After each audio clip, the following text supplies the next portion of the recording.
The Manufacture of Madness by Thomas S. Satz, published 1970, Part 1, The Inquisition and Institutional Psychiatry. Begins with a quote from Ernst Cassirer. Quote, "In desperate situations, men will always have recourse to desperate means. If reason has failed us, there remains always the ultima ratio, the power of the miraculous and mysterious." Unquote. And a second quote from Fyodor Dostoevsky from the novel The Brothers Karamazov, The Grand Inquisitor, is stating, quote, "We care for the weak, too. They are sinful and rebellious, but in the end they too will become obedient. They will marvel at us and look on us as gods, because we are ready to endure the freedom which they have found so dreadful, and to rule over them. So awful it will seem to them to be free, but we shall tell them that we are thy servants, and rule them in thy name. We shall deceive them again. That deception will be our suffering, for we shall be forced to lie." Unquote. Chapter 1. Society's Internal Enemies and Protectors. And this chapter begins with a quote from Lord Acton. Quote, "I cannot accept your canon that we are to judge Pope and King unlike other men, with a favorable presumption that they did no wrong.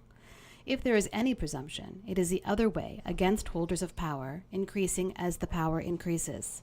Historic responsibility has to make up for the want of legal responsibility." Unquote. In the past, most people believed in sorcery, sympathetic magic, and witchcraft. Men have a powerful need to perceive the causes of natural disasters, epidemics, personal misfortunes, and death. Magic and witchcraft supply a primitive theory for explaining such occurrences and appropriate methods for coping with them. The behavior of persons whose conduct differs from that of their fellows, either by falling below the standards of the group or by surpassing them, constitutes a similar mystery and threat. The notions of demonic possession and madness supply a primitive theory for explaining such occurrences and appropriate methods for coping with them. These universal beliefs and the practices connected with them are the materials out of which men build social movements and institutions. The beliefs that led to the witch hunts existed long before the 13th century, but it was not until then that European society used them as a foundation for an organized movement. This movement, whose ostensible aim was to protect society from harm, became the Inquisition. The danger was the witch, the protector, the inquisitor. Similarly, although the concept of madness existed long before the 17th century, only then did Europe society begin to organize a movement based on it. This movement, whose ostensible aim was likewise to protect society from harm, was institutional psychiatry. The danger was the madman, the protector, the alienist. The persecution of witches lasted for more than 4 centuries. The persecution of mental patients has lasted for more than 3 centuries, and its popularity is still increasing. Immediately, 2 questions arise. If the concept of witchcraft was old and familiar, why in the 13th century did a persecutory mass movement crystallize around it? And similarly, if the concept of madness was old and familiar, why in the 17th century did a persecutory mass movement crystallize around it? As a result of the number of historical developments, among them contacts with alien cultures during the Crusades, the evolution of the feudal contract, and the growth of mercantilism and a middle class, people bestirred themselves from their centuries-old stupor and began to seek fresh answers to life's problems. They challenged clerical authority and relied increasingly on observation and experimentation. Modern science was thus born, setting the stage for the protracted conflict between it and theology that was to follow. Medieval European society was dominated by the Church. In a religious society, deviance is conceptualized in theological terms. The deviant is the witch, the agent of Satan, and thus the sorceress who healed, the heretic, who thought for himself, the fornicator who lusted too much, and the Jew who, in the midst of a Christian society, stubbornly rejected the divinity of Jesus, however much they differed from one another. All were characterized as heretics, and thus was each, as an enemy of God, persecuted by the Inquisition. The medieval historian Walter Ullmann puts it this way, quote, "Publicly to hold opinions which ran counter to or attacked the faith determined and fixed by law was heresy, and the real reason for making heresy a crime was, as Gratian's Decretum had explained it, that the heretic showed intellectual arrogance by preferring his own opinions to those of who were specially qualified to pronounce upon matters of faith. Consequently, heresy was high treason, committed against the divine majesty, committed through aberration from the faith, and laid down by the papacy. From the medieval point of view, however, as Allman reminds us, quote, the suppression of the individual's opinion was not by any means seen as a violation of his rights or of his dignity as a Christian, because a Christian attacking established faith forfeited his dignity. Killing this individual did not violate his dignity, just as killing an animal does not affect anyone's dignity, unquote. In those days, the bond that held men together was not the secular law to which as citizens they had given their consent. Instead, it was the divine law, which as Christians they unquestioningly obeyed because they had faith in God and his vicars on earth. For a millennium, until the latter part of the Middle Ages, the ideal of social relations was not reciprocity, but benevolent domination and dutiful submission. The subject's obligations were one-sided. He had no means of enforcing the ostensible duties which his superiors owed him. In the manner of classical Roman writers, the ruler was regarded as the common father of all. Medieval tracts never tire of emphasizing the royal duty of the king to care for the feebler members of society. But this recognition, as Allman remarks, quote, was a very long way from ascribing to the subjects any indigenous autonomous rights with which they could confront the king. If he did not fulfill his duty, no power existed on earth to make him do it. The frequency of these oratory statements stood in inverse proportion to the practical as well as theoretical feasibility of translating them into reality, unquote. For millennia, the hierarchical model of social relations, regarded as the divine blueprint for life on earth as well as in heaven and hell, appeared to men as the only conceivable ordering of human affairs. For obvious psychological reasons, this model has perennial appeal to men. This ideal of a non-reciprocal social relationship began to be undermined in the 12th century by the development of the feudal contract, which established a reciprocity of obligations between lord and vassal.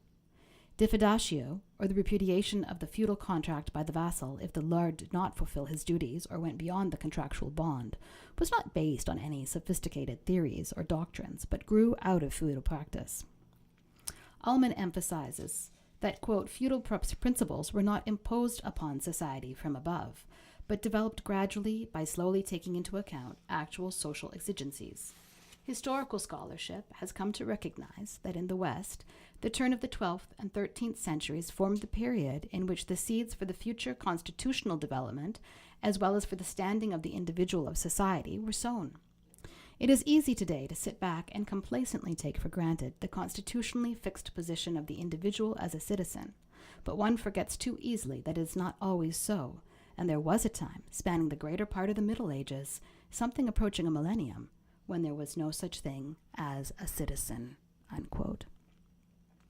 Social transformations of such magnitude do not occur, however, without terrible human sufferings. The rulers, afraid of losing power, redouble their domination.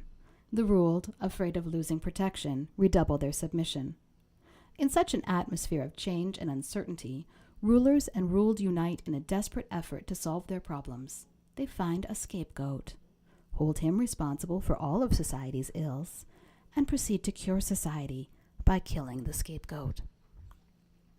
In 1215, the year King John granted the Magna Carta, Pope Innocent III convened the Fourth Lateran Council. Quote, the assembly was an impressive tribute to his universal power. More than 1,500 dignitaries came to Rome from all over the world to consider the problem of disciplining heretics and Jews.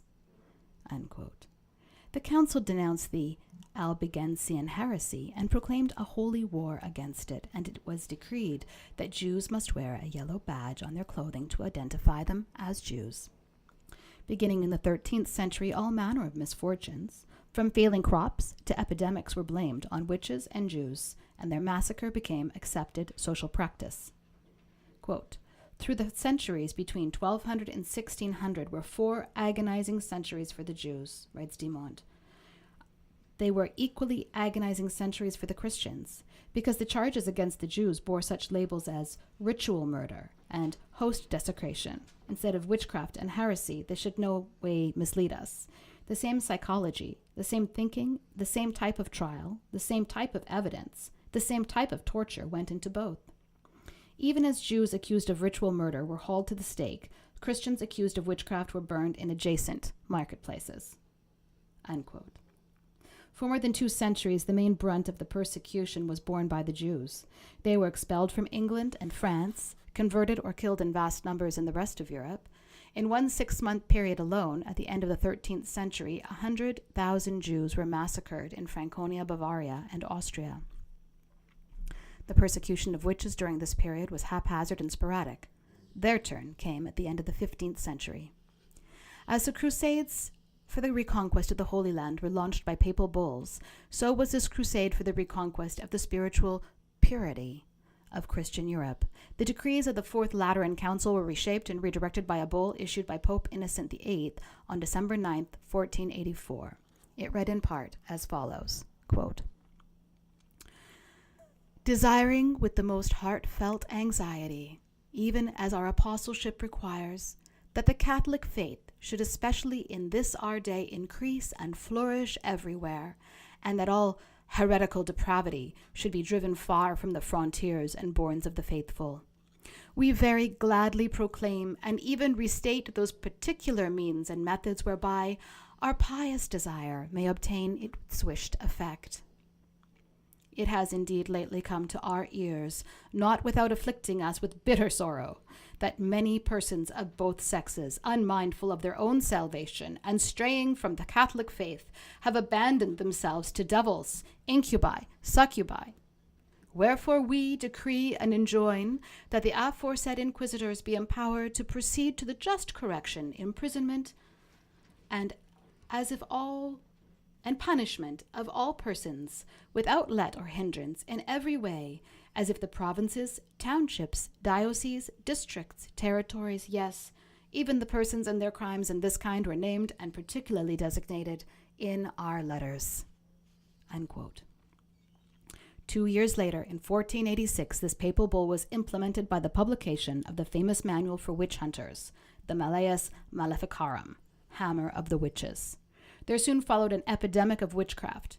The incidence of witches increased as the authorities charged with their suppression covertly demanded that it should, and a corresponding increase in interest in methods aimed at combating witchcraft developed. For centuries, the church struggled to maintain its dominant role in society. For centuries, the witch played her appointed role as society's scapegoat.